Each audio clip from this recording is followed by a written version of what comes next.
Elizabeth has had a long reputation for being tough.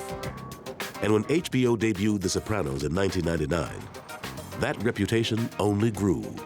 I think The Sopranos kind of like introduced North New Jersey to a lot of people. You know, that there's Italian food stores there and markets. In the historic Peterstown area, Elizabeth's got one of America's oldest Italian communities. That's a very Italian neighborhood. That tends to be where most of the people are, where the Italian bakeries, the restaurants are. Although 99.9% of the residents there are good old-fashioned law-abiding citizens, for nearly a century, the area was home base for one of the oldest mob families in America. The DeCavalcante crime family was a Sicilian mafia family, and it actually was started in Ribeiro, Sicily.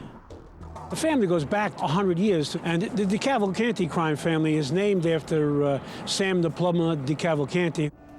By the mid-1980s, the DeCavalcantes had become the tri-state area's largest racketeer of dock workers, stevedores, and shipping agents. Labor racketeering was a thing that put them on the map, gave them the respect from the other families. And, eventually, got them noticed by the feds. In 1989, the FBI busted John Riggi on a racketeering charge. With Riggi in the clink, the DeCavalcante family began looking for a new godfather. Flashy underboss Johnny Boy D'Amato was the first to throw his hat into the ring. John D'Amato was not respected at all by internally the DeCavalcante family. He was kind of a lunatic. He had a reputation as being a party guy, somebody you really can't rely on. But that didn't stop the cocksure Johnny Boy from flexing his muscle. John D'Amato kind of appointed himself boss without asking anybody's permission. Which is the kind of move that the Jersey mob usually rewards with a .44 slug to the back of the head. But Johnny Boy had friends in high places, specifically in New York.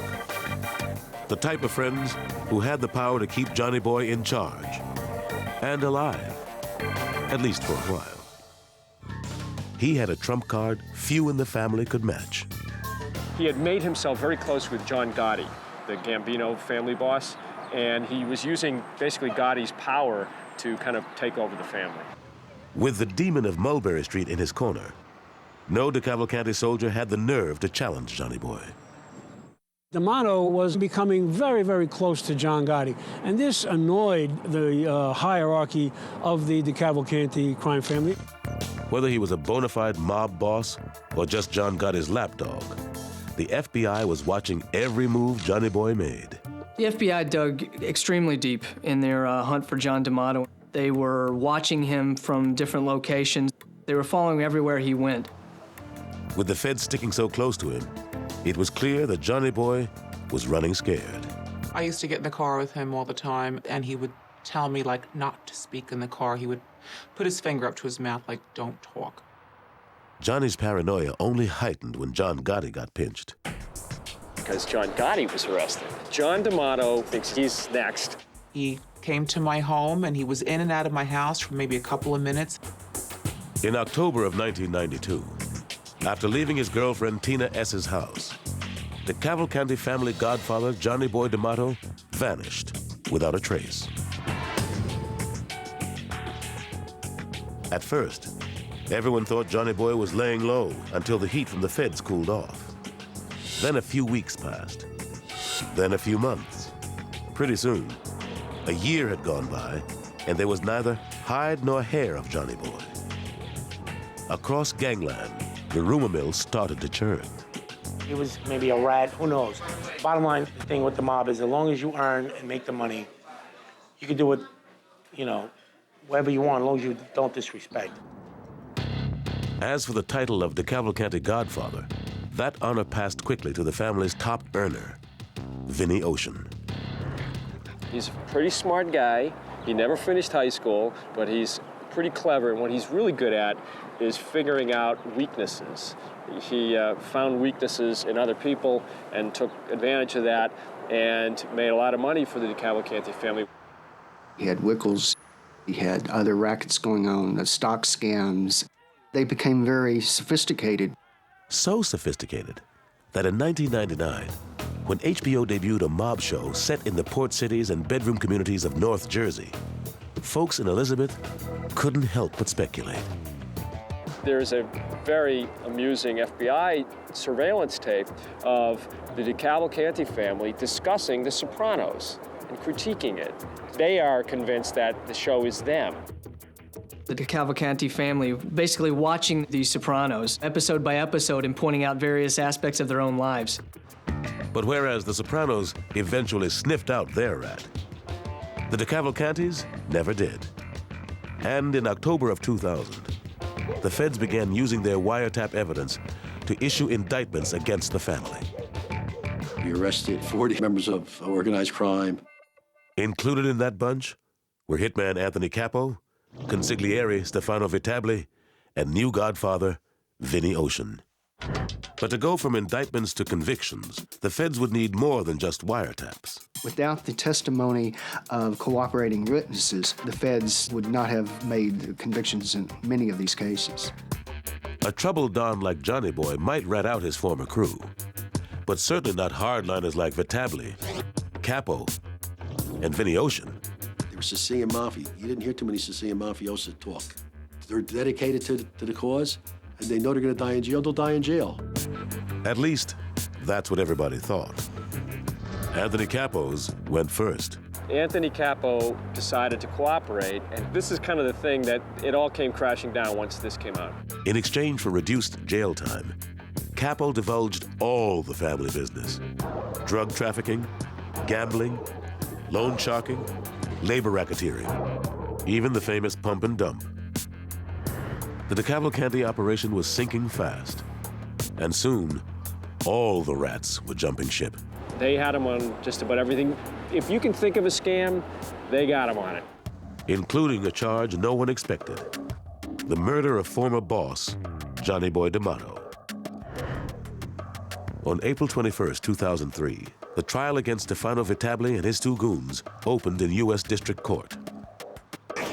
The Fed's first witness, Anthony Capo, explained the motive behind the whacking of Johnny Boy.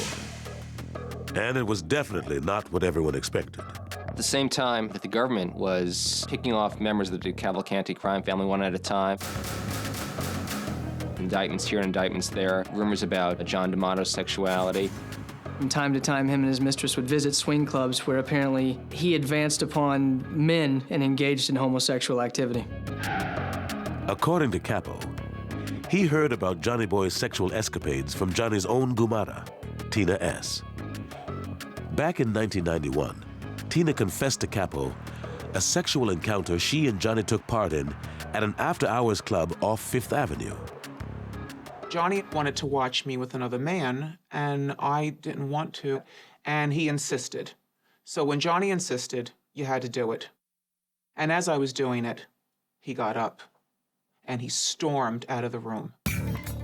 He was disgusted by that, or appeared to be disgusted by that, and then he went away. I was looking for him, and I went upstairs, and I looked to my left, and then that's when I saw him with a rather large black man, and Johnny was having oral sex with this man.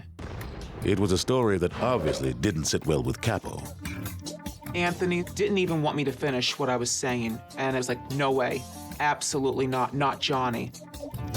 Anthony Capo was distraught. He viewed it as an embarrassment to him, to the crime family, to the mob in general, and brought it to the attention of other members of the crime family. For people to find out, especially within John D'Amato's circles, that he was engaged in homosexual activity was a death sentence. The Cosa Nostra dictates it. Anything that would embarrass the organization is certainly punishable by death as far as organized crime standards. The hit went down in Brooklyn one morning in October of 1992. John D'Amato gets picked up by his good friend Anthony Capo. And at this point, unbeknownst to John D'Amato, he's essentially history. With D'Amato in the back seat, Capo and his crew headed east on the Brooklyn-Queens Expressway. They drive him towards a section of Brooklyn called Mill Basin, and while he's in the car, Anthony Capo turns around and shoots him in the head. In the car while they're driving. Anthony turned to him and shot him 5 or 6 times, I think. Cold-blooded murder. Hot-blooded sexual escapades. Capo's testimony was the biggest bomb dropped in gangland since John Gotti's arrest. The papers ate this up. The front page, he was labeled the fairy godfather, and that kind of labeling is just completely incompatible with organized crime. When I had found out that it was Anthony Capo who was responsible for Johnny's killing, I felt anger, immediate fury. Anthony was the main guy that he trusted, and this is the one, of course, that murdered him. Even though John D'Amato's business involved death, it involved crime, it involved murder, but you could classify his murder as a hate crime. He was killed because he was homosexual. The members of the American Mafia are patriarchal, they are homophobic, they just don't like gay people. For the people of Elizabeth, these days they're more likely to run into a mobster wannabe than an actual mobster. The Mafia, I think it's just a very powerful mythology. I think we're kind of stuck with it. We're married to the mythology. A marriage, some say, should be dissolved. People see the Sopranos, they think everybody in New Jersey is organized crime and how it's rampant. Maybe it was at one time, but it's not like that anymore. When I'm out and about, and when I visit out west, and I tell them I'm from Jersey, you know, what part of Jersey, from North Jersey, you must be one of those Soprano kind of guys. Deserved or not, it's a reputation the area may never live down. But the people who live there have pretty much come to accept it. Some of us are really okay with that because it's very crowded, and we figure if we talk bad about it, people will leave us alone and they won't move in. Mafia activity has been around a long time.